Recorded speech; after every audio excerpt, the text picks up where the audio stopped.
খালি আমরা তিনটা জাল আছি আর আমার শাশুড়ি আছে, এছাড়া আমাকে পৃথিবীতে আর কেউ নাই। মসজিদের মধ্যে ঢুকা তেল বাইরে কবাই মাইরা লাইছে, কোনো দুই ভাই কোনো চেহারা নাই কা, এই জনের আগে হাতে পারো আকমল সব কাইটা লাইছে।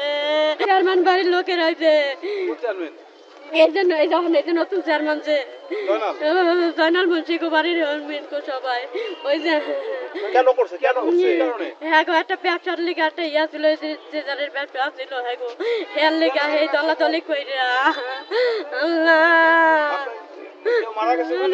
দুইজন মসজিদের মধ্যে হালাইন না, হারা তিনটা ভাই, এই আগো কোনো বোন নাই, হারা তেল ভাই শেষ।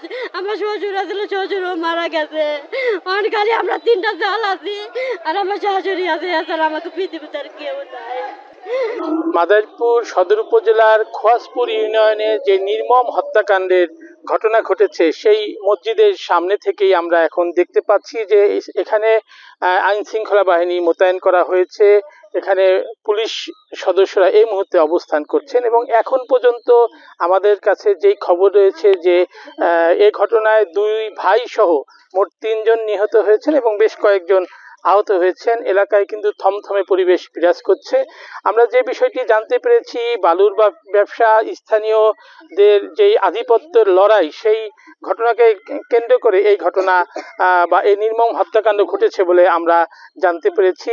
সকালবেলা তারাই মোটর বাজার থেকে একসাথে গেছে, পাবনাতলা হয়ে একসাথে যাইয়া সাইফুলের বাড়ি হঠাৎ করে উৎখাত করার পরিকল্পনা করছে। অনেক পরিকল্পনা আজকে অনেক দিন ধরে চলতেছে, এতদিন পারে নাই।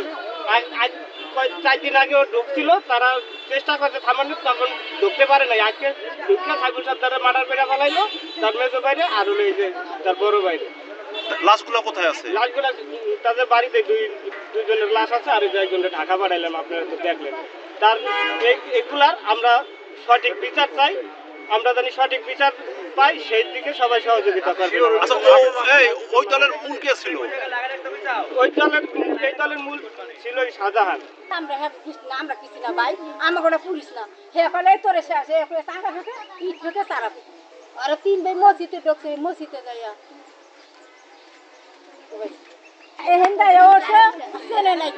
আমাকে বাড়ি চেনে নাই, আমাকে বাড়ি পালা আছিল 3টা, এরপরে যে দলি হয়ে আছে না, ওটি পালা আছিল 3টা, চুলার পালা আছিল 3টা, সব ধরে পাখের ঘর আছিল 3টা, সব ধরে দেন হেস মাসে ওই পাশে গরু 2টা চালু দিয়েছে, সেও ধরে খালি পানি টানি পেয়েছি বালতি করে বলে সবাই না। আনুমানিক কত লোকজন আসছিল হামলা চালাইলো? আমার পাশে 200 মানুষ আছে।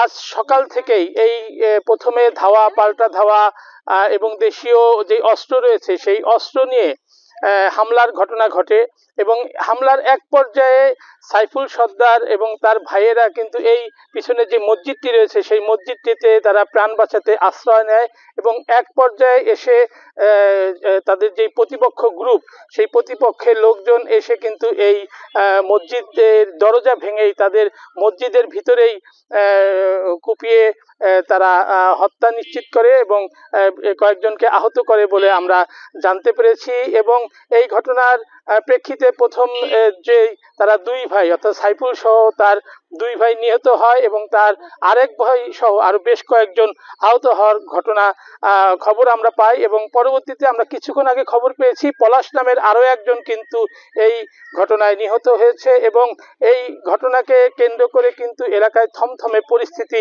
এখনো বিরাজ করছে। আইন শৃঙ্খলা বাহিনী মোতায়েন রয়েছে এবং এই স্থানীয় যেই সকল মানুষ রয়েছে তাদের ভিতরে কিন্তু চরম আতঙ্ক বিরাজ করছে। শুধুমাত্র হত্যাকাণ্ড নয়, এখানে আমরা দেখতে পেয়েছি যে সাইফুল সর্দারের যে বাড়িঘর বা আশেপাশের যে বেশ কিছু বাড়িঘর কিন্তু অগ্নিসংযোগ ঘটানো হয়েছে এবং এখানে ইজি বাইক সহ বাড়ির যে মূল্যবান জিনিসপত্র পুরো একেবারে অঙ্গার হয়ে গিয়েছে।